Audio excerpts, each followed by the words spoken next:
dama jàpp ni sax ni ndongo si Sonko boobu ngay wax. Il a mûri politiquement à travers actes yi fi jot a dem jaar démb. Su ngeen ko xoolee bu baax Sonko ma woon doon doo dugg ci politique c'était le syndicaliste maanaam acte syndicaliste jëfu syndicaliste la doon def ba nga xam ni il était dans l'ordre du discours de la dénonciation mu am ci benn période boo xam ni yére syndicaliste yooyu moom la duggee woon politique ba tax ko su discours am benn sens c'était pas audible peut-être que loolu moo tax élection législative yi njëkk a dem mu amoon fa sax plus fort reste ca diggante ba mu mel ni dafa summi yére syndicaliste yi sol yére politique pour dugg ci langue politique bi ci boobaa ci la commencé di def benn discours bi accroché mën na am sax loolu moo ko may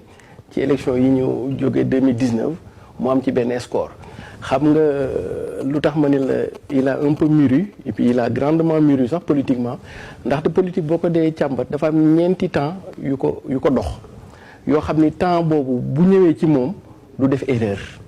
ba li fi jotagum xewagum yooyu premier temps wu politique mooy ce qu'on appelle stratégie ak tactique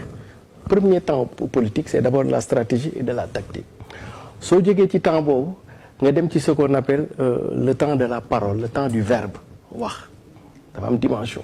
soo ñëwee ci politique nga ñëw beneen troisième temps bi c'est le temps des actes maanaam actes yi ngay poser quatrième temps bi nag c'est le temps de la violence soo ko xoolee ci premier temps bi Sonko démb li fi jot a xew démb avant sax démb li fi jotoon a xew le 8 mars c'était le temps de la violence gis nga boobu bu deful woon violence tey ñu ngi ci kaso bi kon violence ci dimension politique la mais l'essentiel mooy xamal ban période nga koy def parce que boo ko defee te waroo ko def fi nga ko defee da lay suul le temps de la parole ñëw na ci moom parce que bu ngeen xoolee début bi Pastef di doog a juddu daana ko accroché wul woon bu bari c'est dans l'intervalle élection 2019 yi le discours bi commencé audible ba tax mu jural ko kii bi yooyu donc il a su peaufiner benn discours mooy anti-hégémonique et cetera actes yi aussi da koy poser parce que su ngeen xoolee li fi jot a xew ba ci vacances patriotiques lu tuddoon c'était des actes ba ci casserole yi très bien conseil de casserole yi aussi c'est des actes parce que politique aussi da ngay poser ay actes mais li ci démb nag man maa ngi koy analyser sous l'angle de ce qu'on appelle la stratégie et de la tactique xam nga politique dafa am benn période boo xam ni rapport de force la léegi rapport de force bi sa intelligence politique daf la war a toujours may ngay comprendre est-ce que rapport de force bi nan laa ci mën a kiiwee ndax Omar Pène daan wax ni jàmbaar dawul dafa wuti doole